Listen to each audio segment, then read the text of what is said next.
बहुत शुक्रिया आप सभी का इतना प्यार और सम्मान देने के लिए।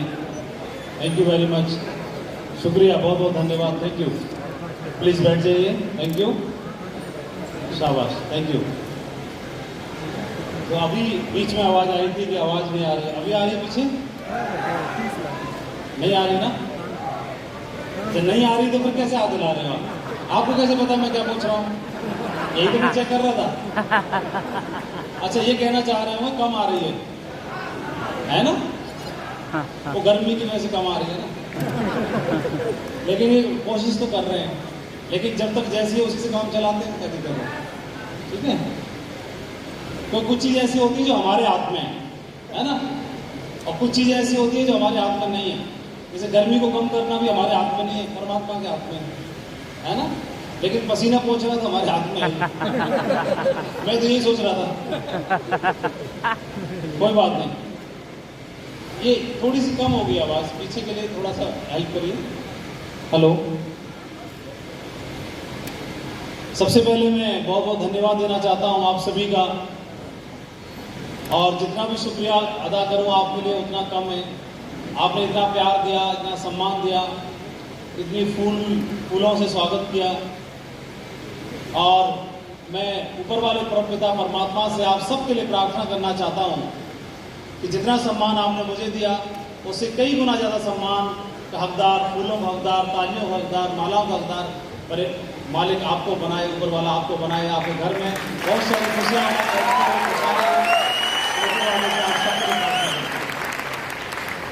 और आप सभी को हाथ जोड़ के धन्यवाद देना चाहता हूँ। थोड़ा सा हेल्प करिएगा। हेलो, माइक चेंज करना है क्या? हेलो, ठीक है, थैंक यू।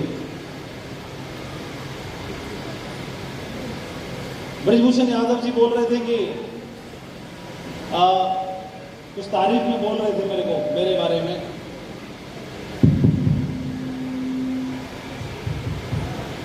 हेलो, तो मैं जरूर बताना चाहता हूं कि मेरे में और आप में कोई ज़्यादा अंतर नहीं है। मैं वही हूं जो आप हैं, आपके बीच का निकला हुआ बंदा हूं। आप में मेरे में कोई ज़्यादा अंतर नहीं है।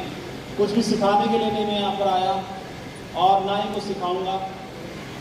सिखाऊंगा इसलिए नहीं क्योंकि बहुत सारी ऐसी बातें होंगी जो आप जानते होंगे लेकिन मैं नहीं जानता हूँ। ऐसा हो सकता है कि नहीं हो सकता है? बहुत सारी बातें होती हैं जो आप जानते हैं मैं नहीं जानता, और थोड़ी बहुत बातें ऐसी होंगी जो मैं जानता हूँ और शायद आप नहीं जानते होंगे। ऐसा हो सकता है कि नहीं हो सकता है? तो कुछ आप नहीं जानते, कुछ मैं नहीं जानता, तो फिर सीनियर जूनियर कहाँ होंगे? बराबर ही हुए हम लोग। तो फिर बराबर वाले कभी सीखना सिखाना नहीं करते, बातचीत कर सकते हैं आपस में, है ना? तो हम और आप बातचीत कर सकते हैं, मैं कुछ भी सिखाऊंगा नहीं। और दूसरी चीज, आप में मेरे में ज़्यादा अंतर नहीं है, ज़्यादा अंतर नहीं है। ऐसे चलेगा? तो आप में मेरे में ज़्यादा अंतर नहीं है। वही मैं हूं, वही आप हैं। आप में मेरे में बस इतना सा अंतर है, थोड़ा सा, बहुत थोड़ा अंतर है, थोड़ा सा अंतर है, बहुत थोड़ा अंतर है। वो अंतर ये क्या है? सेल्स ऑफ बिजनेस जो है, जिस बिजनेस को आप कर रहे हैं, ये एक हाईवे है, ये हाईवे, और इस हाईवे पर सब लोग चल रहे हैं, और इस हाईवे पर मैं भी चल रहा हूं। और इस हाईवे पर चलना मैंने आज से लगभग 19 साल पहले चलना शुरू किया था, और चलते चलते इस हाईवे पर मैं यहाँ खड़ा हुआ हूँ। लेकिन अच्छी बात यह है कि इस हाईवे पर आप सब भी चल रहे हैं, और आप में से चलते हुए मैं यहाँ पर खड़ा हुआ हूँ। आप में से किसी ने चलना 1 महीने पहले शुरू किया होगा, किसी ने 1 साल पहले, किसी ने 6 महीना पहले, कोई आज शुरू करेगा। तो कोई इस हाईवे पर यहाँ पर है, कोई यहाँ पर है, कोई यहाँ पर है, कोई यहाँ पर है, कोई यहाँ है, कोई यहाँ है, कोई यहाँ है, कोई यहाँ पर है, कोई यहाँ पर है, कोई यहाँ पर है, कोई यहाँ पर है। ज़्यादा अंतर कुछ भी नहीं। और मैंने आज से 19 साल पहले चलना शुरू किया तो मैं वहाँ पहुँचा हूँ। आप में से किसी ने चलना शुरू किया तो कोई यहाँ पर है, कोई यहाँ पर है। अच्छी बात यह है कि इस हाईवे पर अगर चल रहे हम और लगातार चलते रहेंगे तो आप भी वहाँ पे आके खड़े हो जाएंगे कि नहीं हो जाएंगे, जहाँ पर मैं खड़ा हुआ हूँ? आप बताइए, खड़े हो सकते हैं कि नहीं हो सकते हैं? और इस हाईवे पर अच्छी बात एक और हो गई है कि यहाँ से यहाँ तक की जर्नी तय करने में कहाँ पर ब्रेकर थे, कहाँ पे गड्ढे थे, और उनको बताने के लिए मैं, परशुराम जी और आपके सारे सीनियर लीडर तैयार हैं। बोले आ जाओ, कोई दिक्कत नहीं, हम यहाँ पर तक आ चुके हैं और आपको बताने के लिए और हाथ पकड़ के खींचने के लिए यहाँ तक तैयार हैं। अच्छी बात है कि नहीं? पहुंचा मंदिर में कोई भी नहीं, हम भी चल रहे हैं, आप भी चल रहे हैं, तो सारे सफर में हैं। जब सारे सफर में हैं तो हम सब एक जैसे ही हुए, हाँ कि ना? बिल्कुल। और मैं आप सबको कुछ भी बोलने से पहले कॉम्प्लीमेंट भी देना चाहता हूँ, थोड़ा अप्रिशिएट भी करना चाहता हूँ। मैं परमात्मा की कृपा से, आशीर्वाद से भारत के अलग अलग कोनों में जाने का सौभाग्य मिलता है, सभी से मिलने का मौका मिलता है, चाहे नॉर्थ ईस्ट हो, चाहे गुजरात हो, चाहे पश्चिमी भारत हो, चाहे उत्तरी भारत हो, चाहे साउथ में हो, हर जगह। लेकिन मैं देखता हूँ कि इतना डेडिकेशन लोगों में देखने के लिए तो मिलता है, लेकिन मैंने इतना जोश के साथ, डिसिप्लिन के साथ और इतना कमिटमेंट वाले लोग मैंने आज तक नहीं देखे जो हाल में मैं देख रहा हूँ। आज मैं अप्रिशिएट करना चाहता हूँ, इतनी गर्मी में भी होने के बावजूद भी, इतने लंबे समय से आप यहाँ हॉल में बैठे हैं और उसके बावजूद भी इतना डिसिप्लिन, ऐसा मुझे लगता है इसी टीम में संभव है, इसी टीम में पॉसिबल हो सकता है, कहीं और पॉसिबल नहीं हो सकता। और मुझे लगता है कि आज आपकी आईडी पर फ्रेशर है, सिल्वर है, गोल्ड है, मुझे नहीं मालूम, लेकिन मुझे ऐसे लगता है कि हम हमारे अगले 3 साल के 1000 डायमंड से आज बात कर रहे हैं इस हॉल में। तो यहाँ पर आने वाले मैं संक्षिप्त में, शॉर्टकट में अपने बारे में बताना चाहता हूँ। मेरा नाम माधव सिंह है, मैं आगरा में नज़दीकी शहर है, वहाँ पे मेरा जन्म हुआ, वही मेरी कर्मस्थली भी है। आज से लगभग 19 साल पहले मैंने 2003 में मैं बीएड की पढ़ाई कर रहा था। पिताजी सरकारी नौकरी में थे, दादाजी सरकारी नौकरी में थे, हम 4 भाई 1 बहन, मेरा नंबर बीच में आता था। और हर घर में जहाँ पर नौकरी होती है सबको यही बात बताई जाती है कि नौकरी कर लो, सरकारी नौकरी कर लोगे तो अच्छा हो जाएगा। ये बात सही है कि नहीं? तो सरकारी नौकरी की चाहत होती है, नौकरी वाले घरों में खास तौर पे। और मेरे घर में भी ये बात थी कि मुझे सरकारी नौकरी करने के लिए समझाया गया, प्रेरित किया गया। तो मेरे मन में एक सपना बना छोटा सा कि सरकारी नौकरी मेरी भी होगी तो अच्छा रहेगा। सरकारी नौकरी करने के लिए मैं ग्रेजुएशन करने के बाद में बैंक के लिए, रेलवे के लिए, असिस्टेंट स्टेशन मास्टर के लिए, गार्ड के लिए, टीटी के लिए, जहाँ लेखपाल के लिए, बाबू के लिए, क्लर्क के लिए, जहाँ मैं फिट बैठ सकता था, हर एक सारे फॉर्म खरीद के लाता था, भरता था और कोशिश कर रहा था कि मेरी सरकारी नौकरी लग जाए। इसी दरमियान में मैं बीएड का डिप्लोमा भी कर रहा था।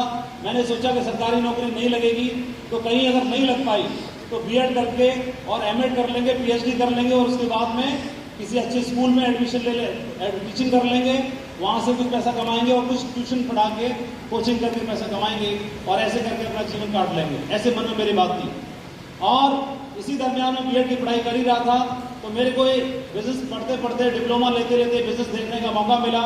और इस बिजनेस को देखने के बाद जब मैंने बिजनेस को देखा, डिसीजन लेने की बात थी, उसी समय पर मेरा क्या हुआ, बीएड करने के बाद ही बेसिक एजुकेशन में टीचर के लिए सरकारी नौकरी के लिए नंबर आ गया। अब जैसे ही मेरा सपना तो था सरकारी नौकरी पाना, मेरी कोशिश, पढ़ाई लिखाई जो भी था और मेरा पूरा हो गया। और इधर से फिर ये बिजनेस भी आ गया, तो दोनों एक साथ आए। पहले कुछ नहीं आ रहा था, अब बिजनेस भी आ गया, नौकरी भी साथ में आ गई। अब इस बिजनेस को करने के लिए मेरे मन में क्वेश्चन आया। वो क्वेश्चन क्या आया, वो जानना चाहोगे आप लोग?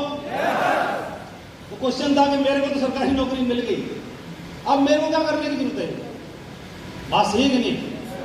कोई कुछ नहीं था, कोई काम धंधा नहीं था, तो मेरे दृष्टि में, मेरी नजरों में ये काम उनके लिए था जो खाली है, उनको कोई काम धंधा नहीं है। मतलब ऐसे काम तो उन्हीं लोगों के लिए है ना जिनको कोई काम धंधा नहीं है, खाली घूम रहे हैं बेचारे।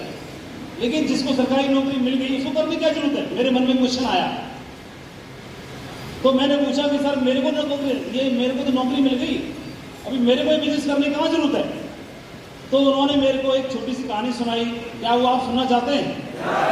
उन्होंने बोला कि माधव जी आपकी सरकारी नौकरी लगी, अच्छी बात है, एक बात बताता हूँ आपको। और उन्होंने मेरे को कहानी सुनाई। ये कहानी आपने कई बार सुनी होगी, कई बार, लेकिन एक बार और सुन लो। तो उन्होंने बोला कि माधव जी एक नदी किनारे एक पेड़ के ऊपर कुछ बंदरिया खेल रहे थे और उसी समय आकाश में एक आकाशवाणी हुई और आकाशवाणी में यह बताया गया कि अब से कुछ पल के बाद बंदरिया में से कोई भी अगर इस नदी में जंप लगाएगा, छलांग लगाएगा, तो वो इस समय में, इस मुहूर्त घड़ी में एक सुंदर सा राजकुमार या राजकुमारी बन जाएगा। अगर ऐसी आकाशवाणी हो तो भरोसा होगा? सच बताओ, ये ऐसी भरोसा नहीं होता जब कोई आके हमारे घर पे बोले आप तो डायमंड बन जाओगे, भरोसा होता है क्या? बस ऐसी आकाशवाणी हुई।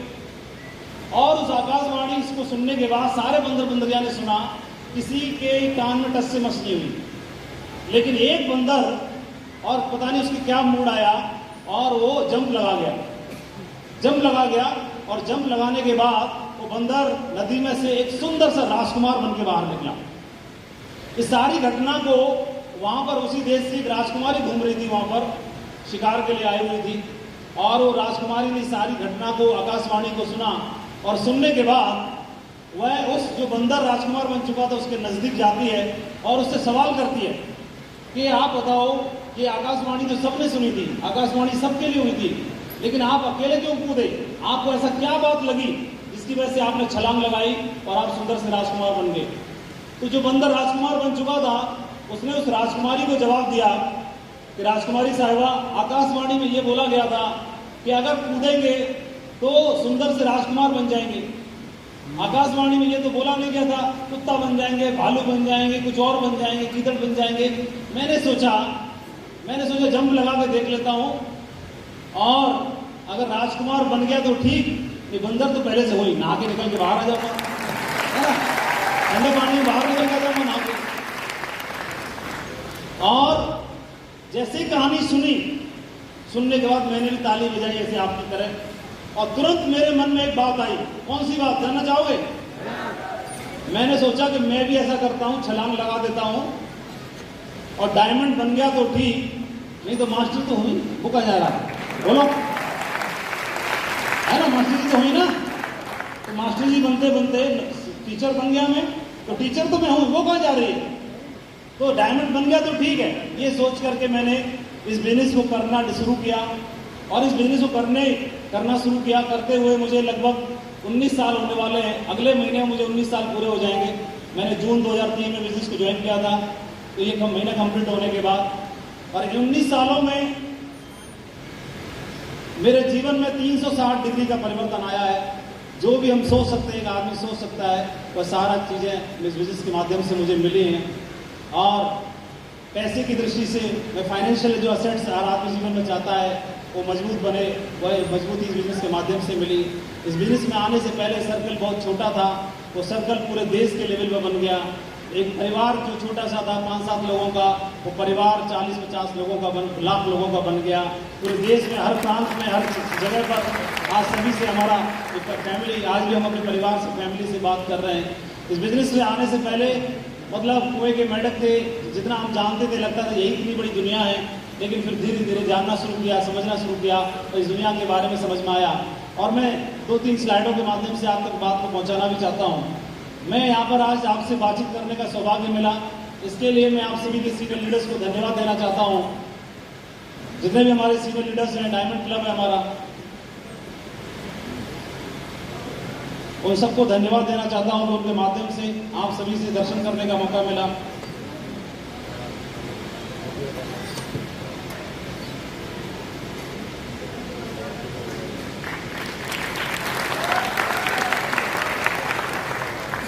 सबसे पहले थैंक यू बोलना चाहता हूँ सीनियर लीडर यहाँ बैठे हैं, मरकरी बन के दिखाया जिन्होंने, बीबी यादव जी, उनके साथ में घनश्याम यादव जी, और जिनकी टीम है शानदार टीम, लेट स्वर्गीय अवधेश यादव जी, और mister JP Yadav ji, R K. Yadav ji, Vipin Singh ji, और हमारे नेक्स्ट नए डायमंड बनने जा रहे हैं मिस्टर सतीश तिवारी और मिस्टर इंद्र कुमार जी, जो बहुत जल्दी आपको डायमंड कोशी में आने का मौका मिलेगा।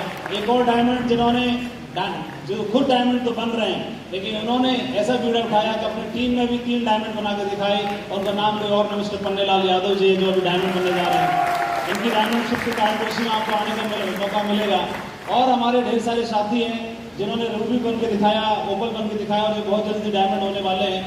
आज 3 बेटे और तीनों डायमंड, और तीनों को ऐसे सच्चे संस्कार देने वाले स्वयं बाबूजी भी यहाँ पर आए हुए हैं, मैं उनको भी नमस्कार बोलना चाहता हूँ। और पन्नेलाल जी, जेपी यादव जी के पिताजी भी स्वयं यहाँ पर आए हुए हैं, जिनके अच्छे संस्कारों की वजह से देखिए तीनों बेटे से नौकरी में थे। थोड़ा आप चेहरा उधर दिखा दीजिए तीनों लोग। ये बाबूजी हैं, ये अपने जमाने के मशहूर आदमी रहे हैं, बहुत ही प्रसिद्ध आदमी है, और इन्होंने अपने बच्चों को संस्कार दिए। 3 बेटे पढ़ाया लिखाया, और तीनों बेटे से नौकरी में पहुंचाए। नौकरी में पहुंचाने के बाद सेल्स ऑफ बिजनेस में तीनों को डायमंडशिप तक पहुंचा दिया था। आज 3 बेटे 3 डायमंड। और इनके साथ में लगातार बिजनेस तेजी से चलता चला जा रहा है। मैं और धन्यवाद देना चाहता हूँ हमारे ढेर सारे और साथी जिन्होंने नेक्स्ट डायमंड शिप की सीरीज में बहुत जल्दी और 2022 में डायमंड बनने वाले हैं। और मैं बताना चाहता हूँ, सबसे पहले नाम लेना चाहता हूँ सुधीर चौहान जी, जो बहुत ही दमदार लीडर है, उनके चेहरे पर हमेशा मुस्कुराहट बनी रहती है और हमारे बहुत ही पसंदीदा लीडर हैं। अनीता राणा जी, जो बहुत दमदारी के साथ में काम करती हैं, महिलाओं के लिए इंस्पायर करने का काम करती हैं। आप देखेंगे महिलाओं को ऐसे सोचते थे कि इस तरह के बिजनेस में तो सफल हो ही नहीं सकती। ये कोई नई बात नहीं है, महिलाओं के लिए हर बार सोचा ही जाता है। पहले उनको बोलते थे कि अरे ये तो तुम्हें ज़्यादा पढ़ लिख के क्या करोगे, तुम्हें तो रसोई संभालनी है, बच्चे संभालने हैं, घर संभालना है। लेकिन देखो उन्होंने रसोई भी संभाली, बच्चे भी संभाले, घर भी संभाला, पति को भी संभाला और उसके बाद देश को भी संभालने का काम करना शुरू कर दिया, है ना। आप देखेंगे हर क्षेत्र में, आज दुनिया के हर क्षेत्र में महिलाएं अपना योगदान दे रही हैं।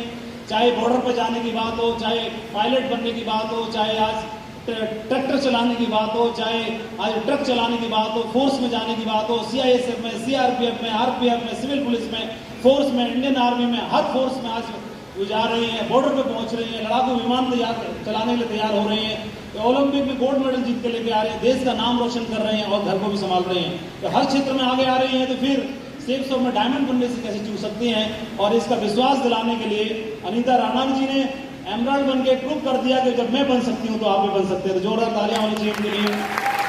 और अनीता राणा जी के साथ में मिस्टर अंकित यादव जी और हमारे मनीष शर्मा जी, धनंजय यादव, सतीश तिवारी जी, इंद्र कुमार जी, अंजना द्विवेदी, जिन्होंने कानपुर से एक बहुत शानदार लेवल अचीव करके दिखाया, रजत सोनवानी यंगस्टर्स के लिए रोल मॉडल बनकर दिखाया। आप देखिए इतनी कम एज है, इतनी कम एज में लोग बच्चे नाड़ा बांधना नहीं सीख पाते, लेकिन इस एज में टाइगर के साथ में आज देखेंगे 8000 लोगों का कारवां है पूरे MP में और पूरे उत्तर प्रदेश में बहुत बड़ा काम खड़ा करके दिखाया। बहुत ही डेडिकेटेड आदमी, बहुत ही ईमानदार पर्सन है और इतनी गजब की मैच्योरिटी इनके अंदर। और इन जैसे मतलब आप देखेंगे, इनसे आप मिलेंगे, 15 मिनट इनके साथ बैठेंगे, 15 मिनट में इनके फैन हो जाओगे आप, इतना जबरदस्त बंदा है। रजत सोनवानी, पवन यादव, अमरजीत यादव, अशोक यादव, रमेश यादव, संजीव यादव और ढेर सारे लाइन भरे पड़े हैं। मैं जरूर चाहता हूँ कि हमारे जितने भी एमराल्ड हैं, और एक बार वहीं पर अपनी जगह खड़े हो जाएंगे, एमराल्ड लीडर्स, रूबी लीडर्स, ओपल लीडर्स और टोपाज लीडर्स, मैं जरूर चाहता हूँ टोपाज लीडर्स भी खड़े हो जाएं। तो देखिए ढेर सारे लीडर्स हैं, मैं जरूर चाहता हूँ इनके लिए शानदार तालियां होनी चाहिए। बहुत शानदार लीडरशिप है, प्राउड ऑफ यू ऑल। और मुझे लगता है कि बहुत जल्दी वो दिन भी आएगा जब आप सबका फोटो और आप सबका नाम मेरे मोबाइल में और लैपटॉप में जरूर होगा, बहुत जल्दी, है ना। थैंक यू, शाबाश। एक बार की बात है कि ऊंट का छोटा सा बच्चा जो था अपने पिताजी से ऊंट से बोला कि पापा हमारे जो पीठ पे ना ये ऊंचा सा कुंवर टाइप का होता है, क्यों होता है? ऐसे मन में क्वेश्चन आया। किसके क्वेश्चन आया? बच्चे के। ऊंट का जो छोटा बच्चा था उसने पापा से क्वेश्चन पूछा, पापा हमारे ऊंट जो पीठ पे ना कुंवर क्यों होता है, कुंवर क्यों होता है? तो पापा ने बताया कि बेटा कि परमात्मा ने हमारे शरीर की संरचना इस तरह से बनाई है क्योंकि हमें रेगिस्तान में दौड़ना पड़ता है, रेत में रहना पड़ता है, वहाँ पर पानी दूर दूर तक नहीं होता।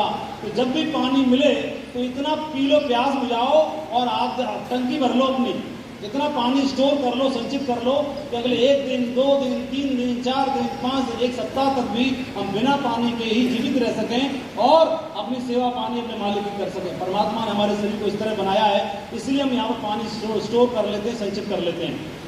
बोले अच्छा पापा। फिर उसने क्वेश्चन किया कि पापा एक बात और बताओ कि हमारे पैर जो हैं वो इस तरह के गोल गोल क्यों बनाए हैं, ऐसे क्यों होते हैं?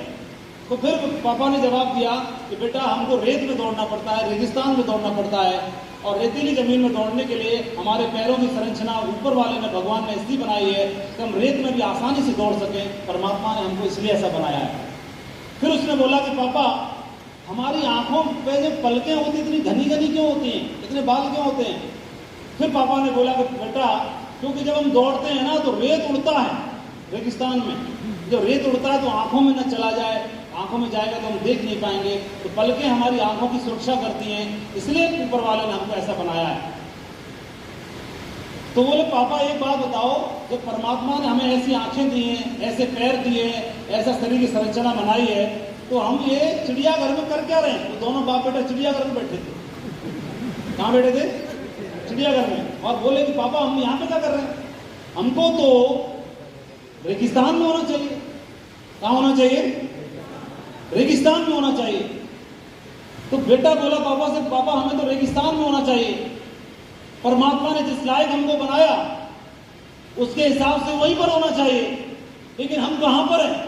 और ये बात मैं आपसे भी पूछना चाहता हूँ, मैं आप सबसे भी पूछना चाहता हूँ, परमात्मा ने जितने भी योनि बनाई हैं, जितने भी जीव जंतुओं को बनाया है, लाखों बनाए, लाखों तरह के बनाए इस पृथ्वी ग्रह पर ही, तो उनमें सबसे श्रेष्ठ कौन सा है? तो बताना चाहेगा?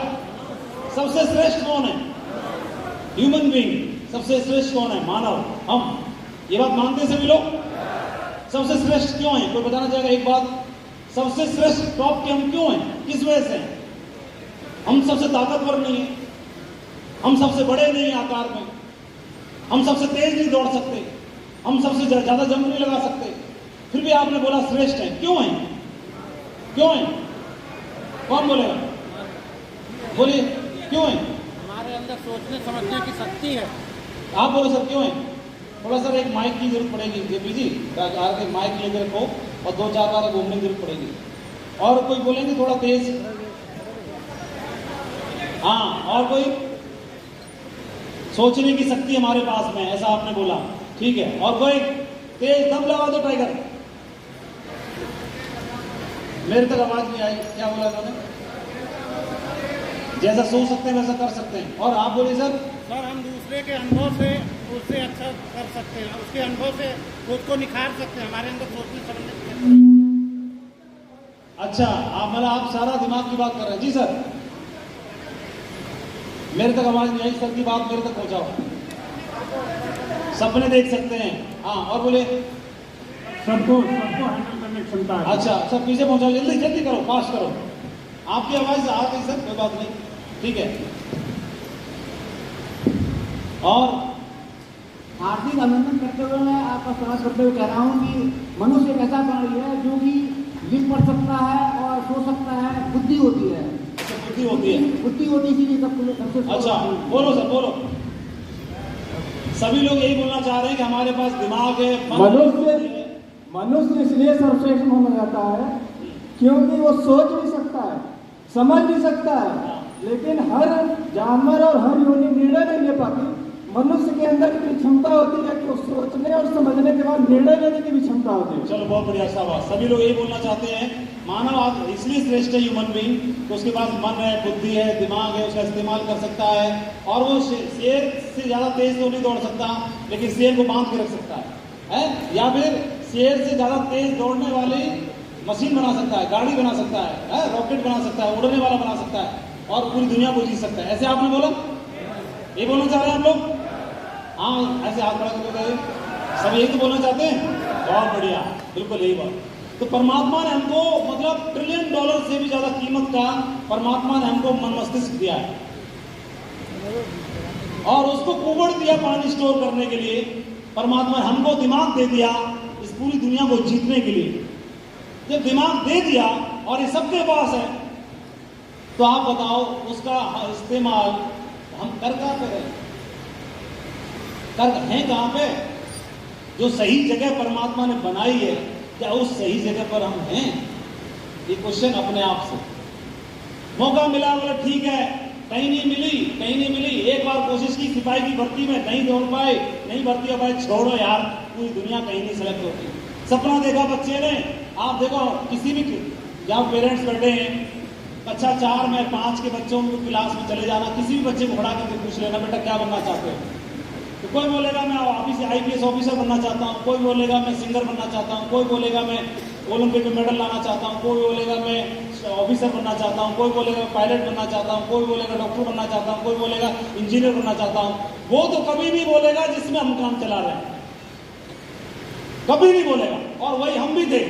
परमात्मा ने जिसकी बात मैं कर रहा हूं, ऊंट के बच्चे ने ऊंट से पूछा कि हमारे शरीर ऐसे क्यों बनाया परमात्मा ने, तो उसने बताया इसलिए बनाया।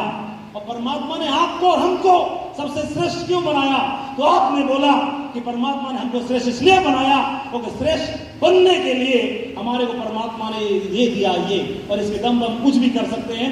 लेकिन इसके दम पर कर तो सकते हैं, लेकिन करे कि नहीं करे कोई बात नहीं, हमेशा हम लोग मिडिल क्लास फैमिली से बिलोंग करते हैं और मिडिल क्लास फैमिली की विडंबना ही यही है कि शुरू तो कर लेते हैं, शुरू करने के बाद मंजिल तक और अंजाम तक नहीं पहुंचा पाते, गिव अप कर देते हैं। बार बार स्कूल में एडमिशन लेने गए, फर्स्ट बेंच पे बैठने में गिव अप कर दिया, मॉनिटर बनने के लिए गिव अप कर दिया, मेडल जीतने की बारी आई थी गिव अप कर दिया, कुश्ती में जीतने की बारी आई थी गिव अप कर दिया, कंपटीशन में जाने की बारी आई गिव अप कर दिया, मॉर्निंग में वॉक करने की बारी आई गिव अप कर दिया, योगा शुरू कर लिया गिव अप कर दिया, जिम शुरू कर लिया गिव अप कर दिया, कोचिंग शुरू कर ली, इलाहाबाद की, कोटा की, दिल्ली की, यहाँ की, वहां की, गिव अप कर दिया, ऑफिसर बनने का ख्याल आया गिव अप कर दिया, गिव अप कर दिया, गिव अप कर दिया, गिव अप कर दिया। लेकिन ऐसे बहुत सारे बाशिंदे भी थे जिन्होंने गिव अप नहीं किया और उस कुर्सी पर कब्जा करके दिखाया उन्होंने आपके बीच में से, हर गांव से, हर शहर से, हर गली से करके दिखाया कि नहीं दिखाया। उसके पास भी वही है जो आपके पास है, जो हमारे पास में। परमात्मा ने जिस लायक हमको बनाया, 40,000 में सेट हो गया, कोई 80,000 में सेट हो गया, कोई जहां भी हो गया, कोई दिक्कत की बात नहीं है। जिसने जहां पर हमको पहुंचाया अच्छी बात है, ऊपर वाले का शुक्रिया। लेकिन अगर एक बार और पारी खेलने का मौका मिले और हमारे पास ये है तो प्रयास करना चाहिए कि नहीं करना चाहिए? कितने लोग तैयार है? बोलो करेंगे, दमदारी से करेंगे। हाँ तो कितने लोग दमदारी से बोलते हैं करेंगे, दिखाएंगे। क्या बात है, जोरदार तालियां होनी चाहिए सारे वीरों के लिए। बहुत बढ़िया, अभी तो मुझे शाबाश, बहुत बढ़िया, बैठ जाइए। और ये मेरे को समझ में आया, ठीक है। और अभी मैं आपको बताना चाहता हूँ, मैं स्पेशली धन्यवाद देना चाहता हूँ आपके बीच में से निकले हुए एक बहुत ही लोअर मिडिल क्लास फैमिली से। मैं तो लोअर मिडिल क्लास बोलना भी ठीक नहीं है, लोअर क्लास ही बोलना पड़ेगा। घर में खाने के दाने के मोहताज थे, पिताजी मजदूरी करते थे और जैसे तैसे करके दौड़ भाग करके बच्चे की नौकरी लग गई पीएससी में, और पता नहीं नजर लग गई किसी की, वो भी चली गई। और वो भी चली गई, पिताजी साथ छोड़ के चले गए, घर में जिम्मेदारी भाइयों की, परिवार की, इसकी उसकी। और इस बंदे के पास में मौका था, जीवन भर नौकरी में लगा रहे, इसके पास मौका था कि ये ऐसे ही अपने जीवन को मीडियोकर में निकाल दे। लेकिन इन्होंने डिसीजन लिया कि मैं कुछ करूंगा, जीवन ऐसे ऐसे नहीं निकालूंगा। आपके बीच में भीड़ में से निकल करके और इस बिजनेस में 5 लाख से ज्यादा का परिवार बना के दिखाया, क्राउन एम्बेसडर बन के दिखाया। जोरदार तालियां होनी चाहिए उससे परशुराम जी के लिए। शुरुआत करी और इतना बड़ा गोल लेकिन इतना बड़ा विजन और सफलता के इंसान तक पहुंचा सकता है। अरे हंस लो, बढ़िया हिला दो, बहुत बढ़िया।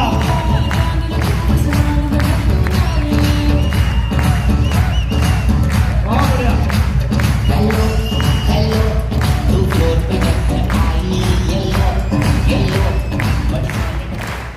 तो कितने लोग वादा करते हैं कि आपका फोटो यहाँ पर डालने के लिए आप मजबूर कर देंगे हमको? पूरे भारत में घूम घूम के दिखाऊंगा, पूरे भारत में घूम घूम के दिखाऊंगा। सही है, बहुत बढ़िया, शाबाश, बैठ जाइए। और दोस्तों, हम लोग ना ऐसी दुनिया में रहते हैं जो कारण और परिणाम की दुनिया है। क्या की है? कारण और परिणाम की दुनिया। जैसे मैं अगर मैं टीचर हूं तो ये क्या है? परिणाम है। क्या है? परिणाम। लेकिन इस टीचर बनने के पीछे कारण भी रहे होंगे कि नहीं रहे होंगे? आप बताइए। बाबूजी अगर पहलवान थे तो पहलवान क्या है? ये रिजल्ट है, परिणाम है।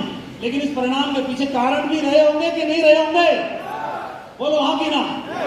आप जिस नौकरी में, जो खेती कर रहे हैं, जो दुकान चला रहे हैं, जो व्यवसाय कर रहे हैं, वो आपका रिजल्ट है, परिणाम है। लेकिन इस परिणाम के पीछे कुछ कारण भी होंगे कि नहीं होंगे? आपने वो मेहनत की, आप फोर्स में गए, आपने नौकरी करने के लिए प्रयास किया, दौड़े, आपने जीत की तैयारी की, दौड़ने की तैयारी की, भर्ती होने की तैयारी की। एक बार में नहीं हुए, 2 बार में नहीं हुए, फिर प्रयास किया और आप लगातार मेहनत करते रहे, लगातार तैयार करते रहे। जो सुबह जल्दी उठते थे, आपने सेक्रीफाइस किया, कीमत पे की और उसके बाद लगे रहे और आप वहां पर पहुंचे। तो ये क्या रहे? ये सब कारण होते हैं। कारण जो हैं, कारण अगर हैं, ये कारण है कि मैं चल रहा हूं। परिणाम ये है कि मैं यहाँ खड़ा हुआ हूं, मैं यहाँ खड़ा हूं, इस हॉल में खड़ा हुआ हूं, तो ये तो परिणाम है। लेकिन इस परिणाम के पीछे कुछ कारण होंगे कि नहीं होंगे? बिल्कुल, हम कारण और परिणाम की दुनिया में रहते हैं। और कारण और परिणाम का मतलब है karma has no menu, you get serve what you deserve. हम जहां भी हैं, जैसे भी हैं, जिस लेवल पर भी हैं, वहां पर जो भी हमको मिल रहा है, हम उसी के लिए पात्रता रखते हैं, उसी के योग्य हैं। और जिसके लिए हम योग्य होते हैं, योग्य बना लेते हैं अपने आप को, परमात्मा आपको उतना ही दे देता है। तो हम कारण और परिणाम की दुनिया में रहते हैं। जितने भी हमने एफर्ट्स डाले अपने जीवन में पिछले, उसका रिजल्ट हमें आज मिल रहा है। और अगर आज हम परिणाम आगे बेहतर लेना चाहते हैं, तो आज अगर नए एफर्ट्स डालते हैं, तो अगले 5 साल में, 10 साल में परिणाम बदल जाएंगे कि नहीं बदल जाएंगे? बदल। कितने लोग बोलते हैं बदल जाएंगे परिणाम? बिल्कुल। और हम जो भी जीवन में परिणाम चाहते हैं, हम लोग ना इस टाइप की फैमिली से बिलोंग करने वाले लोग हैं ज़्यादातर। हम लोगों में ज़्यादातर 20,000 रुपये महीने कमाने से लेके 80-90 हज़ार रुपये महीना कमाने तक के लोग ज़्यादा बैठे होंगे यहाँ पर। बात सही है कि नहीं? तो हम लोग नॉर्मल परिवार के लोग हैं, और नॉर्मल परिवार के लोगों में क्या होता है कि we belong to lower middle class family से बिलोंग करते हैं। यहाँ पर मन में चाहत तो होती है, ये भी कर लूँ, ये भी कर लूँ, ये भी आ जाए, वो भी आ जाए, लेकिन एक ही दिक्कत रहती है, हम शुरू तो करना जानते हैं, शुरू तो कर लेते हैं, लेकिन गिव अप कर देते हैं, छोड़ देते हैं। और मैं एक छोटा सा उदाहरण सुनाना चाहता हूँ। एक बार क्या हुआ, एक बर्तन में पानी भरा, और पानी भरे हुए पानी में, और उसको एक गैस के ऊपर और चूल्हे के ऊपर रख दिया गर्म होने के लिए, और उसमें मेढक को डाल दिया। अब मेढक को डाल दिया, पानी पहले ठंडा था, और धीरे धीरे पानी गुनगुना होने लगा। मेढक ठंडे पानी में मजे ले रहा फुल। पानी जैसे थोड़ा थोड़ा गर्म होना शुरू हुआ, गुनगुना होना शुरू हुआ, मेढक के कान अलर्ट हुए, पानी गुनगुना हो रहा है। लेकिन फिर उसको मजा आने लगा गुनगुने पानी। बोला कोई दिक्कत की बात नहीं है, बॉडी में स्पा हो जाएगी, मसाज हो जाएगी, बढ़िया गुनगुने पानी से, है ना, मसाज हो जाएगी, स्पा हो जाएगी। उसने क्या किया, तुरंत बॉडी को चेंज कर लिया। तो बॉडी का अपने आप को एडजस्टमेंट करना शुरू कर दिया। टेम्परेचर बढ़ता रहा, मतलब पानी गर्म होता रहा, वो बॉडी को एडजस्ट करता रहा, गर्म होता रहा, एडजस्ट करता रहा, गर्म होता रहा, एडजस्ट करता रहा, और एक लेवल ऐसा आया कि पानी बॉइलिंग पॉइंट में पहुंचने वाला था। और अभी उसका दिमाग आया कि पानी कुछ ज़्यादा ही गर्म हो रहा है भाई, अब तो अपन को निकलना पड़ेगा, और अपना को निकलना पड़ेगा ये सोच करके उसने जंप लगाने की कोशिश की। तब तक क्या हुआ, बॉडी को एडजस्ट करते करते और वह अपनी ताकत खो चुका था, और वह चाह करके भी जंप नहीं कर पाया। अभी आप बताओ, मेरा आपसे प्रश्न है कि मेढक को किसने मारा? गर्म पानी ने मारा, या उसके सही समय पर सही डिसीजन नहीं लेने की कारण की वजह से उस कारण ने उसको मारा? क्या बोलते हैं, पहला कि दूसरा? पानी ने नहीं मेढक को नहीं मारा। उसके लिए जैसे ही हम लोग भी ऐसे ही हैं, हमारे जीवन में जो मिल जाता है, भूखे प्यासे इतने होते हैं, 10,000 20,000 महीना आ जाए ठीक है, वो अच्छा लगना शुरू हो जाता है। जहाँ घुस गए, जहाँ सेट हो गए, वो अच्छा लगना शुरू हो जाता है, क्योंकि घर में जरूरत ही इतनी है। बच्चों की फीस, ये फीस, ट्यूशन फीस, इंटरनेट का बिल, वाईफाई का बिल, मकान का भाड़ा, इसका भाड़ा, पेट्रोल महंगा, गैस महंगा, तेल महंगा, सब्जी महंगी, नींबू महंगा, मिर्चा महंगा, सब महंगा होता जा रहा है। अभी क्या करें, जो भी कमाई आती है उसमें एडजस्ट करना शुरू कर देते हैं, और धीरे धीरे एडजस्ट करते एक समय ऐसा आता है तो भाई ये तो पूरा जीवन निकल गया और कहीं कुछ होने वाला नहीं है। तब तक देर हो चुकी होती है, तब तक मालूम पड़ा अब आप फॉर्म भी नहीं भर सकते, अब आप तैयारी भी नहीं कर सकते, अब आप डॉक्टर भी नहीं बन सकते, अब इंजीनियर भी नहीं बन सकते, अब सिविल भी क्वालिफाई नहीं कर सकते, अब IIM भी नहीं जा सकते, तब तो देर हो चुकी होती है। और ये बहुत जरूरी है। लेकिन एक बात जरूरी है इन सब चीजों के बावजूद भी, कि जब भी मौका मिले अपने जीवन में कुछ आगे बढ़ने का, तो प्रयास हमें करना चाहिए कि नहीं करना चाहिए? बस माधव को मौका मिला कि अपने जीवन का पन्ना पलटने का, तो अपने जीवन का नया अध्याय लिखने का, और एक ये ब्लैक एंड व्हाइट की दुनिया है, इस ब्लैक एंड व्हाइट की दुनिया में कुछ नए रंग भरने का, तो बस इसको थोड़ा बदलने की जरूरत थी। और ऐसा बदलाव करने के लिए मेरे जीवन में मेरे दरवाजे पर बिजनेस आ गया, सेप्स ऑफ बिजनेस मेरे दरवाजे पर आ गया। वो बिजनेस जो आपके घर पर है, आपके दरवाजे पर है। और एक और उदाहरण दिखाना चाहता हूँ। एक मिस्टर अर्जुनन थे, 2002 में इस प्लान को उन्होंने देखा।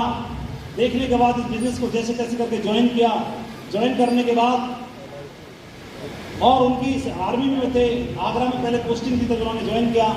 और शुरुआत में उन्होंने काम किया, 2-3 महीने काम करने के बाद 250-300 लोगों की टीम बना दी एक झटके में, 2-3 महीने में। आर्मी में थे, 250-300 लोगों की टीम बना दी, और टीम बनाने के बाद उनकी पोस्टिंग आ गई ग्लेशियर में, कश्मीर में पोस्टिंग आ गई। और वो क्या हुआ, 3 साल पोस्टिंग में चले गए, कश्मीर ग्लेशियर में चले गए। अब वहाँ पर जाने के बाद वहाँ पर फ़ोन बंद, कॉन्टेक्ट्स बंद, 2002-3 की बात है, ये 2003 की बात है। और कॉन्टेक्ट बंद, फ़ोन बंद, धीरे धीरे सबको क्या हुआ, इतना लंबी पोस्टिंग में क्या हुआ, धीरे धीरे कॉन्टेक्ट बंद हो गए, फ़ोन पर बातचीत होना बंद हो गई, अप्लायंस से, सिस्टम से, टीम से। और इतना लंबा समय हो गया कि उसके बाद वो सब भूल भाल गए। लेकिन टीम बना के चले गए थे, टीम सिस्टम में बनी रही और बने रहने के बाद 3-4 साल की नौकरी करने के बाद फिर प्रमोशन पे वो गए कहीं और, वहाँ जाने के बाद फिर धीरे धीरे करके वो रिटायर हुए और रिटायर होने के बाद वो फूल वाले दे सकते और इस दुनिया से विदा भी हो गए। लेकिन जो उनकी लगाया हुआ जो पेड़ था, जो उनका बोया हुआ बीज था, वो धीरे धीरे बड़ा होता रहा। तो 250 लोगों की टीम बनाई, उस टीम में कुछ लोग संपर्क में आ गए सिस्टम में, अपलाइन के साथ में, और धीरे धीरे करके वो सिल्वर बन गए, गोल्ड बन गए, पर्ल बन गए, टोपाज बन गए, एमराल्ड बन गए, रूबी बन गए, डायमंड भी बन गए। आप बताओ, हर आदमी जीवन में एक बीज बोता है तो बदले में चाहता है फलदार वृक्ष बने, छाया मिले, फल मिले, फूल मिले। बोलो हाँ कि ना? ऐसे हम भी कोई काम करना चाहते हैं तो क्या करें? किस लिए करना चाहते हैं कि हायर एजुकेशन के लिए बच्चों के लिए पैसे की जरूरत पड़ेगी आज से 10 साल बाद, 20 साल बाद, तो समय पर पैसा मिल जाए। जरूरत पड़े अपना मकान बनाने की, चाहे छोटा ही हो, वो मिल जाए, व्यवस्था हो जाए, माँ बाप को 4 धाम की यात्रा करा सकें, छोटी सी कार खरीद सकें। ये सपना होता है कि नहीं होता है? तो अभी आप बताओ, ये सपना उनका रहा होगा बिजनेस शुरू करने के पहले। सबसे पहला उनका चेक आया इस बिजनेस में, चेक का फोटो लगाए, उसके बाद में इस बिजनेस में उन्होंने धीरे धीरे काम करना शुरू किया और फिलहाल उनकी आईडी पर आप देखेंगे क्राउन शो करता है और बहुत जल्दी आईडी में क्राउन एम्बेसडर शो होने वाला है। इस बिजनेस में वह न रहने के बावजूद भी इस बिजनेस में बहुत बड़ा वृक्ष तैयार हो गया जो आज लगातार फल दे रहा है। इनके परिवार को लगातार 8 लाख रुपये महीना पहुंचता रहा इस बिजनेस में। इस बिजनेस से पहले नौकरी में रहते हुए इन्होंने नौकरी से एक मोटरसाइकिल खरीदी और नौकरी में इतना ही हो पाता है, और एक छोटा सा मकान बनाया अपना, ये वाला मकान आपको दिखाई दे रहा होगा। फिर उसके बाद में इन्होंने सेब शॉप की इनकम आना शुरू हुई और इनकम आने के बाद में इन्होंने क्या किया, उसी मकान को ऐसे 3 मंजिला कर दिया, तगड़ा बना दिया। फिर इसके बाद में एक सामने ज़मीन खरीदी, उसमें शानदार बना लिया। पहली कार खरीदी ये वाली, और जब दुनिया से विदा हो गए तो जब उन्होंने सेल्स ऑफ बिजनेस ज्वाइन किया था तो ड्रीम लिख रहे थे ट्रेनिंग में जाकर के, तो उनकी ड्रीम डायरी में लिखा था कि मैं जब भी डायमंड बनूंगा तो एक दिन BMW कार खरीदूंगा। तो पिताजी तो नहीं रहे, पिताजी को सपने को पूरा करने के लिए बच्चों ने इस बिजनेस में से ये बच्चे हैं जिन्होंने साउथ में रह के एक ने MBA कंप्लीट किया, एक ने अपनी इंजीनियरिंग कंप्लीट की, हायर एजुकेशन के लिए पैसा सेल्स से लगातार उनके घर पर आता रहा और सपने को पूरा करने के लिए पिताजी के को 1 करोड़ रुपए की BMW X5 कार को खरीदा और वो नहीं रहे, लेकिन सपना पूरा हुआ। और आप बताओ, ये बिजनेस में उन्होंने 20 साल पहले पेड़ लगाया, 19 साल पहले, तो आज लगातार फल दे रहा है कि नहीं दे रहा है? तो एक लॉन्ग टर्म गेम है। आप म्यूचुअल फंड में पैसा लगाते हैं तो म्यूचुअल फंड में कोई 1 साल में पैसा लगा के निकाल ले तो ज़्यादा फायदे में नहीं रहता। तुरंत लगाओ, तुरंत निकालो तो नुकसान में रहेगा। लेकिन पैसे को लगा के एक लॉन्ग टर्म के लिए 15 साल 20 साल के लिए अगर छोड़ दे तो उस पैसे में ग्रोथ मिलती है कि नहीं मिलती है? बिल्कुल। ठीक इसी प्रकार से अगर इस बिजनेस में भी लगातार धैर्यपूर्वक काम करते रहें तो इस तरह के रिजल्ट आपके सामने आते हैं। और आपके सामने एक और उदाहरण है, मैं ये बताना चाहूँगा। एक बार क्या हुआ, एक नदी के किनारे, गंगा नदी के किनारे एक साधु बैठा हुआ था और जोर जोर से आवाज़ लगा रहा था कि जो चाहोगे सो पाओगे, जो चाहोगे सो पाओगे, जो चाहोगे सो पाओगे। सब लोग सुनते थे, वो लोग बावरा हो गया है, जो चाहोगे सो पाओगे बात कर रहा है। एक आदमी जो भूखा प्यासा था आपकी हमारी तरह, आप और हम भूखे तो हैं, इतनी गर्मी में, सही बताओ, बटन खोल के पसीना पहुँच के पसीना में रुमाल भी गीला हो गया होगा और फिर भी बैठे हैं। इसका मतलब भूख भाई तड़प दमदार है, इसका मतलब है ना, भूखे है ना। तो हमारी आपकी तरफ में बंदा रहा होगा और साधु के पास पहुंच गया और बोला कि बाबा जो आप बोल रहे हो क्या सही बात है? जो चाहेंगे सो पाएगा, मिलेगा क्या? बोले बिल्कुल मिलेगा।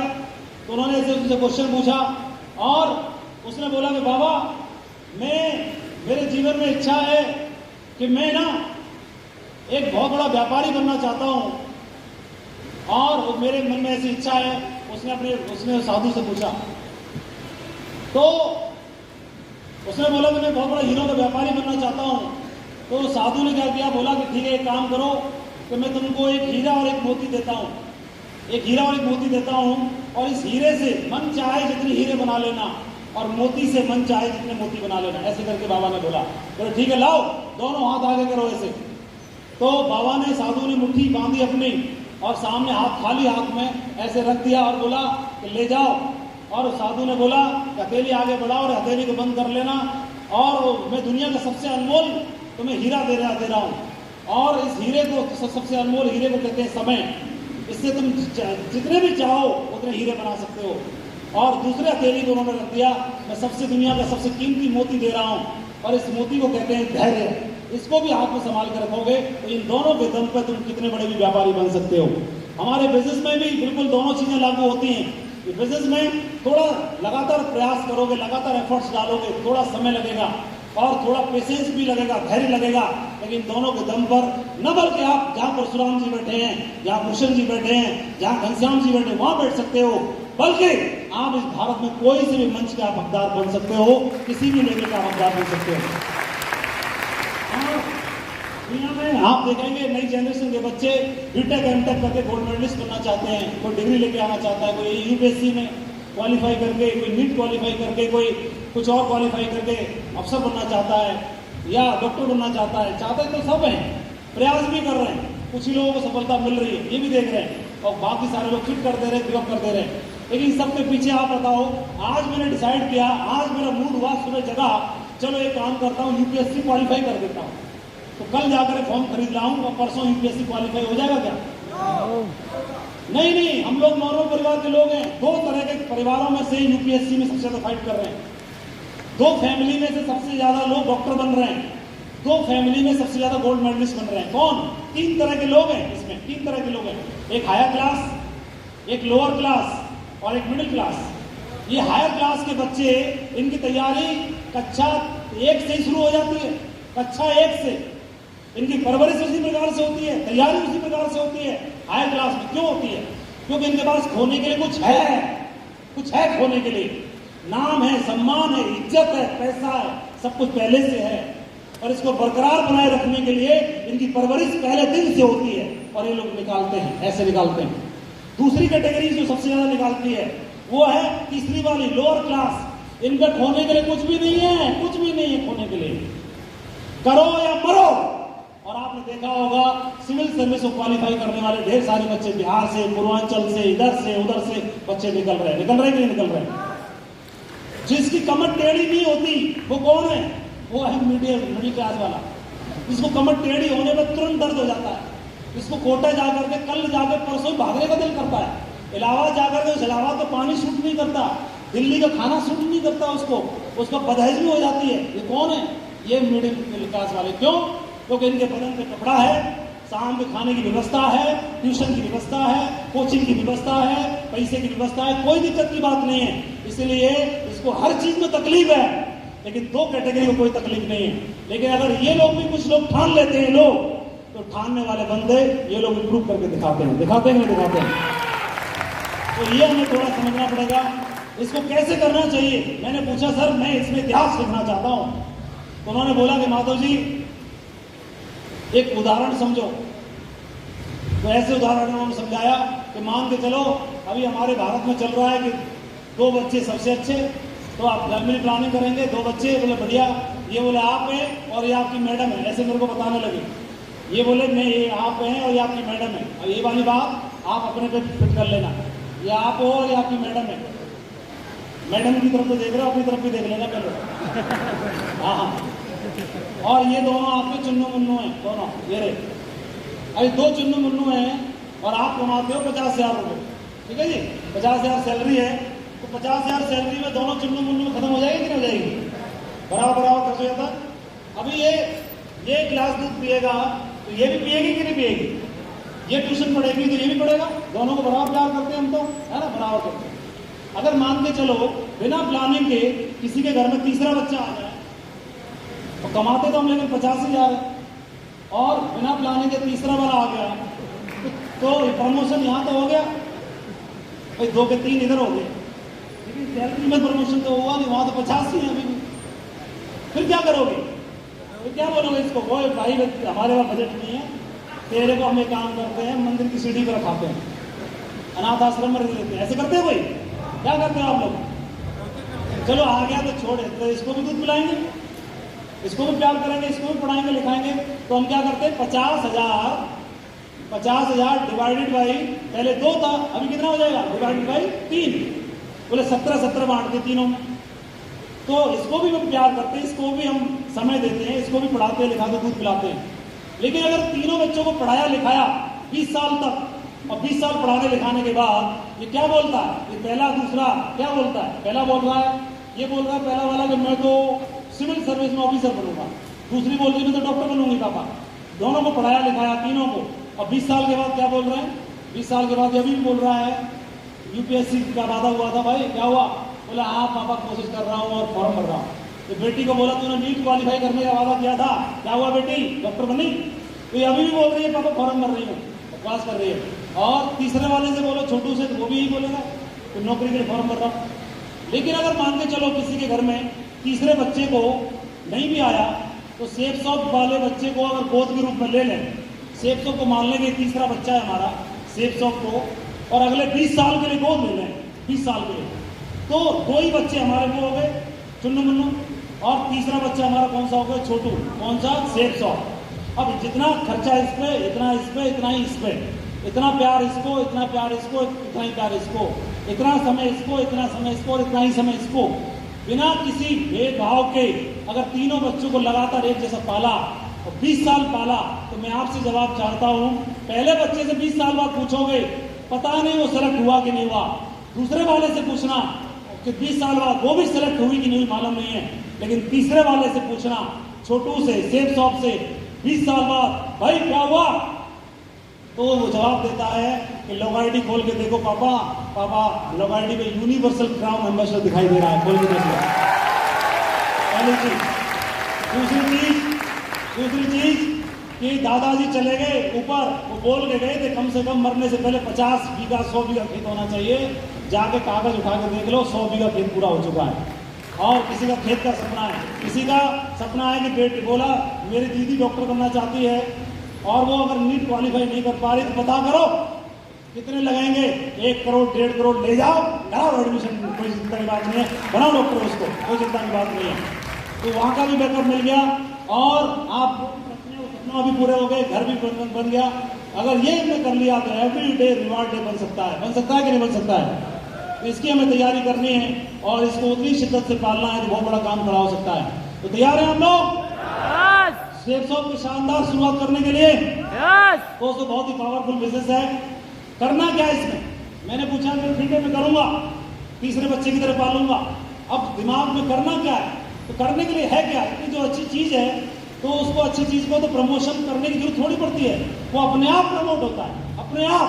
जैसे मान के चलो ये साउंड वाले भैया हैं, ये हर मीटिंग में अच्छा बजाएं तो हर कोई इनको पसंद करेगा कि नहीं करेगा? और बढ़िया रेट लें, नॉर्मल रेट लें और अच्छा बजाएं तो हर कोई पसंद करेगा, हर कोई प्रमोशन करने की जरूरत नहीं पड़ेगी, ज्यादा बिजनेस अपने आप बनेगा। और गड़बड़ करें और पैसे भी ज्यादा मांगे तो आप बताओ कितनी भी सिफारिश कर लो उसके बाद भी हिट होगा मामला? होगा? नहीं होगा, नहीं होगा। इसका मतलब क्या हुआ? इसका मतलब यह हुआ कि जो भी चीज अच्छी है वो स्वतः अपने आप प्रमोट होती है। और आप देखें सेफ सॉफ्ट आज वर्ल्ड क्लास प्रोडक्ट्स के साथ काम करती है। सेफ सॉफ्ट में साउंड लगा हुआ क्या हमारा? साउंड की पिन है, घुसा दो इसमें, साउंड की पिन घुसा दो, जल्दी लगा दो ना। अरे साउंड वाला कौन है? साउंड की पिन लगा दो ना इसमें। आप सेफ सॉफ्ट आप देखेंगे वर्ल्ड क्लास प्रोडक्ट्स में डील करती है, बेहतरीन क्वालिटी है, क्वालिटी के साथ में कोई भी कंप्रोमाइज नहीं करती है। आज सेफ सॉफ्ट के प्रोडक्ट इस तरह के हैं, आप जान रहे हैं कि हमारे घर में परिवार में बच्चे हैं वो मोबाइल से कनेक्ट हैं, लेकिन अगर संपूर्ण हनुमान के रूप में, भगवत गीता के रूप में घर पर चली जाती है और डेली सुबह शाम सेफ सॉफ्ट के गाय के शुद्ध देसी घी से और भगवान के मंदिर के सामने दिया जलता है तो एक पॉजिटिव वाइब्रेशन बनती है और मंत्रोच्चारण होते हैं भगवत गीता के। तो बच्चे बेशक फोन में लगे हैं, टीवी में लगे हैं, लेकिन कान में मंत्र जाएंगे तो माइंड प्रोग्रामिंग होगी कि नहीं होगी? थोड़ा बढ़ा दो वॉल्यूम, अरे वॉल्यूम बढ़ाओ ना।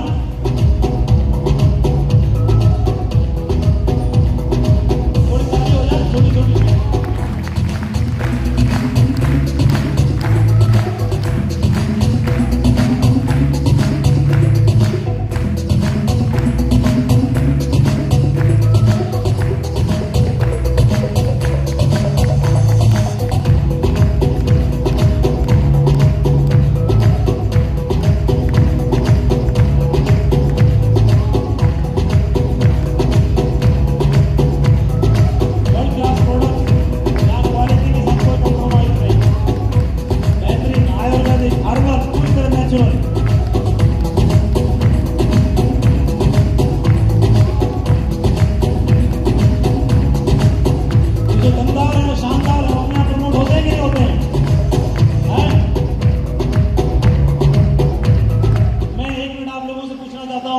सेफ सॉफ्ट के प्रोडक्ट आप लोग इस्तेमाल कर रहे हैं?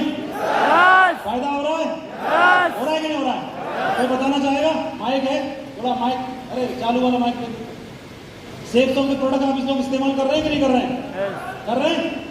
फायदा हो रहा है कि नहीं हो रहा है? कौन बताना चाहेगा क्या क्या फायदा हो रहा है? खड़े हो जाओ, अपनी जगह पर खड़े हो जाओ, 2 लोग खड़े हो जाओ, कोई भी। क्या फायदा हो रहा है इनसे पूछो। माइक चालू करो। अरे भाई हो भाई, माइक चालू कर देना दोस्त, माइक को चालू कर दो। कन्हैयालाल जी, ये माइक चलाना सीखना पड़ता है, आप लोग कोशिश को सीख लीजिए।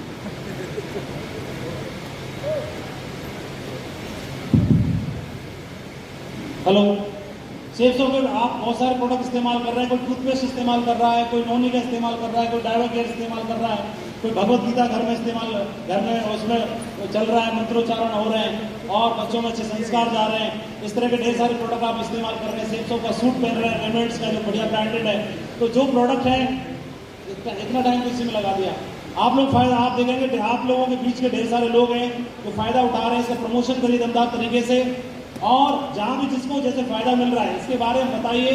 और ढेर सारे लोगों को जिन्होंने पैसे से जो चीज़ नहीं हो पा रही थी, लेकिन आज सेफ सॉफ्ट की नोनी वो असर दिखा रही है। बहुत सारे लोगों को डायबिटीज़ थी और डायबिटीज़ को कंट्रोल करके दिखाया। बहुत सारे लोगों को दांतों में प्रॉब्लम थी, मुंह में स्मेल आती थी और ठंडा गर्म लगता था। सेफ सॉफ्ट का जिसने भी टूथपेस्ट एक बार चख लिया, वो उसके बाद उसको फैन हो जाता है और उसके अलावा कोई दूसरा टूथपेस्ट इस्तेमाल नहीं करना जानता है। तो इस तरह के प्रोडक्ट हमारे बीच में हैं। हेलो, 1-2 लोगों से पूछ लेते हैं, थोड़ा जल्दी करो ना, दौड़ दो। मैंने पहले बोला तो माइक चालू रखना। तो 2-3 लोग खड़े हो जाओ, ज़्यादा को मौका नहीं मिलेगा। जल्दी बताइए क्या फायदा हो रहा है, जल्दी बताइए। मेरे घर में नोनी जूस और और तेल है जो ज्वाइन कराल है, सभी कुछ नहीं, सब कुछ तो है, लेकिन फायदा क्या हुआ उससे? उससे मेरी दर्द खत्म हो गई, मुझे नोनी जूस से ताकत भी मिल गई, मेरे दांत में डॉक्टर से अच्छा भी हो गया, सब कुछ मिला। चलो बहुत, एक फायदा बता रहा केवल। आप उधर बताओ, जल्दी पहुंचाओ, दौड़ के कन्हैयालाल जी क्या फायदा हुआ? दोस्तों नमस्कार, महागुरु जी के चरणों में कोट कर प्रणाम। अरे प्रणाम बाद में करना आपके लिए, फायदा क्या होता है? सर, मैंने लिवो केयर का प्रयोग कराया था। लड़का जो है गैस्ट्रोलॉजी का नाम पूछ रहा था हमसे, मैंने लिवो केयर को दिया और जो है भूल गया, जो है लगातार उसको खिला रहे हैं और बहुत बढ़िया फायदा मिला था लिवो केयर का। लिवो केयर से क्या हुआ समझ में तो कुछ आया नहीं। पेट में गैस बन रही थी बहुत ज़्यादा, उसको बहुत परेशान था। पेट में गैस रहती थी, उसको पीने से बहुत फायदा मिला, आराम मिला। फायदा मिला। और पहले दवाई खाते थे, अब नहीं खाते? नहीं, अभी कहा। बहुत बढ़िया, शाबाश। दूसरे तक पहुंचाओ जल्दी। दोस्तों नमस्कार, मेरा नाम राम किशन है। मैं बिजनेस स्टार्ट किया तो ये दिया एलोवेरा जूस और साड़ी। एलोवेरा जूस से क्या फायदा हुआ बताओ? एलोवेरा जूस से फायदा हुआ कि अगर भूख नहीं लगता या सब्जी वगैरह में कोई दिक्कत है, संतुलित रहेगा। सबसे अच्छी बात तो ये है जिससे भूख बहुत करने लगता है, अगर उसका हानि बहुत बढ़िया, शाबाश। और किसी को पहुंचाओ, माइक में आवाज़ तो बढ़ा दो भाई, थोड़ा साउंड वाला भैया इधर ध्यान रखो थोड़ी देर। हाँ सर, इसमें जो प्रोटीन था ना, मेरा छोटा बच्चा था वो उसका हाइट नहीं जा रहा था, उसको हम लोग मेटिया मेटिया बोलते थे। उसको लोग डब्बा पिलाया, हो काफ़ी हाइट हो गया, अपने बड़े भाई से हमेशा मिलाते रहता है, भैया देख लो मैं बड़ा हूँ। बहुत बढ़िया, शाबाश, बहुत अच्छा। और किसी को दीजिए। मैंने ज्वाइंट पेन लिया था मेरी मम्मी के लिए, उनके घुटने से वो उठ नहीं पा रही थी, असल मैंने ज्वाइंट पेन लगाया और मम्मी आज हमारी उठ के चल लेती है। बहुत बढ़िया, शाबाश। ज्वाइंट पेन आज मेरा एक्सीडेंट हो गया था, जिसमें मैं स्वयं यूज कर रहा हूँ और मुझे बहुत अच्छा लाभ मिला था।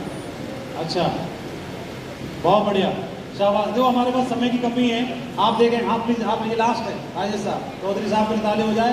ये वीडियो है, ठीक है, अब वीडियो ब्लॉक डेवलपमेंट ऑफिसर रहते हुए भी अपनी मैडम को सपोर्ट करते हैं, थोड़ा बहुत टाइम निकाल के मौका मिलता है। नमस्कार सर, मैं ज़्यादा सामान जितना भी घरेलू वस्तुओं आवश्यक चीज़ें मैं यही देवताओं पर इस्तेमाल करता हूँ। किचन के सामान से लेकर जितने भी हर्बल चीज़ें हैं, साबुन, मंजन, सोनी आदि मैं इस्तेमाल करता हूँ, मेरे पूरे परिवार में इस्तेमाल होता है। स्वास्थ्य का कंबोजन होने से हमारे परिवार में बहुत फायदा हुआ। मेरी माता जी 80 साल की शुगर की पेशेंट थी, लेकिन आज वो टना बिल्कुल फर्स्ट क्लास चलती फिरती है। क्या बात है, बहुत बढ़िया, ग्रेट, बहुत Thank you, बढ़िया, thank you. बहुत बढ़िया। आप देखेंगे आपके बीच में जो ढेर सारे लोग हैं सेमसंग का प्रोडक्ट इस्तेमाल कर रहे हैं, उनके घर में बहुत सारे फायदे पहुंच रहे हैं। तो जो अच्छी चीज़ है उसको हमें बताएंगे तो अपने आप लोग लेंगे कि नहीं लेंगे? तो हर घर तक इसको पहुंचाना है, इसके फायदे उठाने हैं। और आप देखेंगे नरसिंह ग्रेवाल जी आर्मी में थे, इन्होंने साइकिल पर रहते हुए इससे बिजनेस की शुरुआत की और शुरुआत करने के बाद ये आर्मी में नौकरी करते थे। इस बिजनेस में पहला चेक आया उनको 435 रुपये का, उसके बाद में फिर 1000 का, फिर 2700 का, फिर 4600 का, और गोल्ड बन गए, पर्ल बन गए। धीरे धीरे करके पर्ल लेवल पर उनको एक शानदार प्रोग्राम में जाने का मौका मिला। और इस बिजनेस में और वो उनको लगा कि मेरे को बिजनेस में फुल टाइम करना चाहिए, तो उन्होंने BRS ले लिया। इस एक महीने का उन्होंने 5600 रुपये कमाया। जब उनको प्लान दिखाया गया तो ये बोला गया था 1 महीने में आदमी चाहे तो 1 लाख कमा सकता है। और उन्होंने इस महीने में 5600 कमाया एक महीने का, फिर 9000 भी कमा के दिखाया महीने का, फिर 9100 भी कमाया, फिर 32000 कमाया, फिर 40000 भी कमाया, फिर 50000 भी कमाया, महीने का 60000 भी कमाया, 75000 भी कमाया। और फिर धीरे धीरे करके इस बिजनेस के माध्यम से 2-2 लाख रुपये भी कमाना शुरू किया। और एक दिन ऐसा है कि हफ्ते का 1 करोड़ भी कमा के दिखाया इसी बिजनेस के माध्यम से। तो हवलदार क्लब से पोस्ट 19 में इनका नाम चुन हुआ। फोक्स में हवलदार क्लब नौकरी करने वाला व्यक्ति इस बिजनेस से पूरी तरह से जिंदगी बदल गई। एक सही संगति में, सही एसोसिएशन में आप आते हैं तो जीवन में बहुत बड़ा बदलाव हो सकता है। ये बताते हैं कि हमेशा याद रखना, आपका प्रत्येक प्लान एक बड़े साम्राज्य की नींव का पत्थर है। हर प्लान किसी का जीवन बदल सकता है, इसलिए पूरी पवित्र भावना से प्रेजेंटेशन करना चाहिए। ये बात उन्होंने बोली।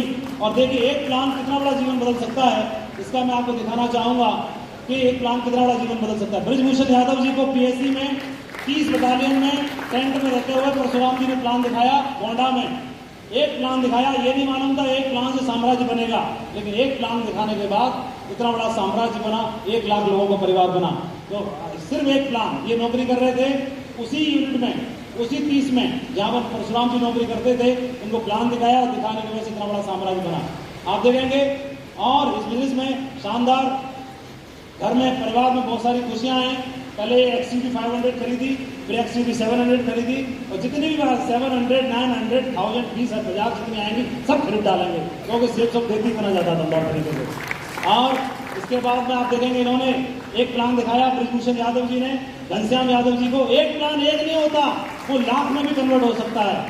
घनश्याम यादव जी को प्लान दिखाया, घनश्याम यादव जी का एक प्लान आप देखेंगे इस बिजनेस में जगुआर तक लाने वाला प्लान बन गया। और 1 करोड़ रुपए की जगुआर कार में चलते हैं घनश्याम यादव जी। इस बिजनेस के माध्यम से गाजीपुर से रहते हुए पूरे हिंदुस्तान में इनकी ड्रीम बनी। और एक प्लान सिर्फ एक प्लान नहीं होता, शानदार इन्होंने एक प्लान दिखाया गया परशुराम जी को। एक प्लान से पूरे पूर्वांचल ने, पूरे भारत में इतना बड़ा बिजनेस एम्पायर बना के दिखाया। ऐसी शानदार टीम बनाई। ये इनकी टीम में, घनश्याम यादव जी की टीम में, ये मतलब भूषण जी की टीम में, भूषण जी खुद मरकरी हैं, उनकी टीम में घनश्याम यादव जी खुद मरकरी लेवल पर हैं, उनकी टीम में अक्षय यादव जी, इनको भी मरकरी लेवल पहुंचा के दिखाया। और नेक्स्ट वीनस लेवल में श्रीचंद पटेल जी हैं, और ढेर सारे हमारे डायमंड क्लब यहाँ पे बैठे हुए हैं। तो ये आपका बिजनेस है जो इतनी ताकत रखता है। इस बिजनेस का प्लान दिखाने में कितनी ताकत रखता है आप देखेंगे। परशुराम जी को एक प्लान दिखाया गया, और एक प्लान दिखाने के लिए बताया जाता है कि एक दिन आप डायमंड बन सकते हैं। ये बोलते हैं कि नहीं बोलते हैं? एक दिन आप डायमंड बन सकते हैं, लेकिन प्लान में ये कभी दिखाया नहीं जा सकता कि एक दिन में ऐसा आएगा कि आप 50-50 डायमंड बनाओगे अपनी टीम में, 31-31 डायमंड बनाओगे अपनी टीम में। और देखो अभी बहुत जल्दी आपको सतीश तिवारी जी की डायमंडशिप की ताजपोशी में जाने का मौका मिलेगा। और उमाशंकर यादव जी हैं जो जिन्होंने पार्ट टाइम में काम करके वो बिजनेस में डायमंड बनकर दिखाया, उनकी ताजपोशी में जाने का मौका मिलेगा। और इंद्र कुमार जी ने पार्ट टाइम में रहते हुए बिजनेस में डायमंडशिप को ब्रेक करके दिखाया, इनकी डायमंडशिप ताजपोशी में जाने का मौका मिलेगा। राजेंद्र यादव जी आर्मी से रिटायर्ड हैं, इनकी ताजपोशी होने वाली है। आदर्श बाजला जो खुद ही एक बड़े घराने से थे, मारवाड़ी थे, और बंगाल में मारवाड़ सिलीगुड़ी में बहुत बड़ा व्यापारी थे, वहाँ पर रहते हुए उन्होंने डायमंड बनकर दिखाया। और उदयवान चौधरी जी जिन्होंने पार्ट टाइम में बिजनेस में डायमंड बनकर दिखाया। और मिथिलेश यादव जो रेलवे में नौकरी करते हुए पार्ट टाइम इन्होंने बिजनेस डायमंड बनकर दिखाया। आलोक वर्मा जी ने डायमंड बनकर दिखाया। और संदीप त्रिपाठी जी को देखने का मौका मिलेगा। मनीष कुमार, लालजी यादव, संदीप त्यागी, राम सिंह पाल, करुणाशंकर तिवारी, दरोगा प्रसाद, राधेश्याम कुशवाहा, अम्बरीश यादव, अशोक यादव, ये टीचर थे, वो फोर्स से थे, देखो आप काम करते हुए। और ये आगे पुन्नेलाल यादव जी, इनकी डायमेंशन पर जाने का मौका मिलेगा। अर्जुन सिंह, डॉक्टर नवीन, ऐसे लाइन लगी पड़ी है। और ये सिर्फ एक प्लान का कमाल है कि परशुराम जी को एक प्लान दिखाया, लेकिन दमदारी के साथ दिखाया। और इसकी दमदारी से आप लोगों को प्लान दिखाना, और एक प्लान आने वाले टाइम में लाखों करोड़ों में भी भारी पड़ सकता है। सही है? मेरी ओर से ढेर सारी शुभकामनाएं आप सभी को। आपने इतना प्यार दिया, सम्मान दिया। एक प्लान इतना ताकत रखता है। एक दिन हमने एक बंदे को प्लान दिखाया, और वो प्लान देखने के लिए, जो बंदा प्लान देखने के लिए आया, उसकी चप्पल जो है वो रस्सी से जुड़ी हुई थी, जैसे टूट जाती है मम्मी पीछे पड़ी थी, टूट के रस्सी से जोड़ लेते हैं, रस्सी से जुड़ी हुई, सुतली से जुड़ी हुई चप्पल कितने लोगों ने अपने जीवन में पहनी है? हाथ खड़ा करिए। रस्सी से जुड़ी हुई, सुतली से जुड़ी हुई, बांध के पहनी है? सच्ची बताना, सच्ची बात बताना, कितने लोगों ने पहनी है? बहुत लोगों ने पहनी है, बहुत लोगों ने। लेकिन रस्सी से जुड़ी हुई चप्पल को, टूटी चप्पल वाले को प्लान नहीं दिखाता कोई। इनको प्लान दिखाया, और प्लान दिखाने के बाद 12 साल बाद फोन आया, गुरुजी मेरे घर में बेटा की शादी है, आप आ जाओ। तो हम दिल्ली में गए थे, लौटते में सोचा कि चलो गांव पड़ेगा रास्ते में, दिल्ली में शादी अटेंड करके चलते हैं रास्ते में। और हमें रास्ता मालूम नहीं था, गांव का भूल गए थे 12 साल में। लेकिन क्या हुआ, गांव से 25 किलोमीटर पहले रोड पर, मेन हाईवे पर 50 लाख रुपए की जगुआर कार हमको रास्ता दिखाने के लिए खड़ी थी। मतलब बोला ये रास्ता दिखाएगी। देखो गांव की मेड़ों पर, खेतों पर होते हुए जगुआर हमको लेके जा रही है। अरे भाई साउंड की तरफ, ये जगुआर लेके जा रही है हमको। और मुझे लगता है एक दिन आपकी भी जगुआर आएगी गाँव में।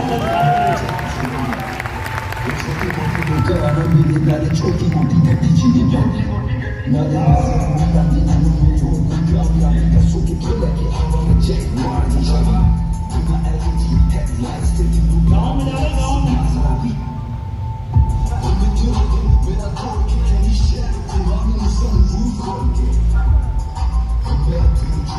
और जब गांव पहुंचे तो गांव पहुंचने के बाद उन्होंने बोला कि देखो सर, यहाँ पर हमारी भैंस बनती थी और यहाँ पर छप्पर था, यहाँ पर ऐसे था। तो गांव में पहुंचे, सबसे बड़ी कार फॉर्च्यूनर गाड़ी खड़ी, सबसे बड़ी हवेली उनकी, और 50 बीघा खेत खरीद लिया। लाल बहादुर शर्मा उनका नाम है, जो बच्ची के, बेटी की जो स्कॉलरशिप के पैसे से उन्होंने ज्वाइन किया था, इस बीच इतना बड़ा काम खड़ा कर दिया। और मध्य रेल पहुंचे, प्लान बनने वाले। एक प्लान इतना बड़ा काम खड़ा कर सकता है कि नहीं कर सकता है? कितने लोग मुझे दमदारी के साथ प्लान दिखाएंगे आपको? कितने लोग डायमंड बन के दिखाएंगे? वो जो शेरों के घर में जन्म लिया है और माँ ने शेर का बच्चा समझ के दूध पिलाया है। और मैं नॉर्मल लोगों से बात नहीं कर रहा, शेरों से बात कर रहा हूँ। और बब्बर शेर हमेशा दहाड़ता है, तो चाहे अकेला हो, चाहे एक हो, चाहे 2 हो, चाहे 3 हो, हमेशा दहाड़ता है। और बब्बर शेर दहाड़ता हुआ अच्छा लगता है। और लखनऊ के इस हॉल में 1000 बब्बर शेरों की दहाड़ आज साबित कर देगी कि आने वाला है, बहुत बड़ा काम कराने वाला है। मैं नंबर 1 टीम से बात कर रहा हूँ, मैं डायमंडों से बात कर रहा हूँ, जो इतिहास बना के दिखाएंगे। और मुझे मालूम है आज से अगले 3 साल में सबसे ज्यादा डायमंड कहीं से निकलेंगे, इसी हॉल से निकलेंगे। ऐसा मैं बोलो, बहुत बढ़िया, great, thank you very much, wish you all the best. बहुत बहुत धन्यवाद, मैंने ज्यादा समय लिया आप लोगों का, इतना समय देने के लिए, इतना प्यार देने के लिए दिल से आपका बहुत बहुत धन्यवाद, बहुत बहुत शुक्रिया। एक बार फिर से आप सबके लिए प्रार्थना करता हूँ कि सबके ताज, सबके सिर पर डायमंड का ताज पहनते हुए देखना चाहते हैं, सबके सीने पर डायमंड की ब्लैक बेल्ट देखना चाहते हैं। इन्हीं शब्दों के साथ मैं बात करना चाहता हूँ। थैंक यू वेरी मच, शुक्रिया। जबरदस्त तालियां होनी चाहिए, जबरदस्त तालियां।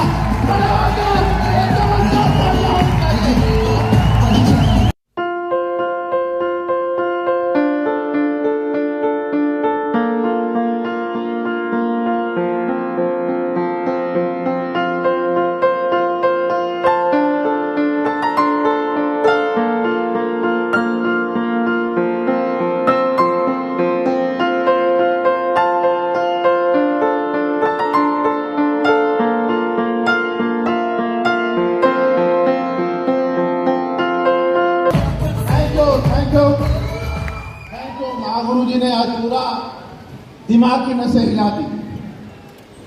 जो इंसान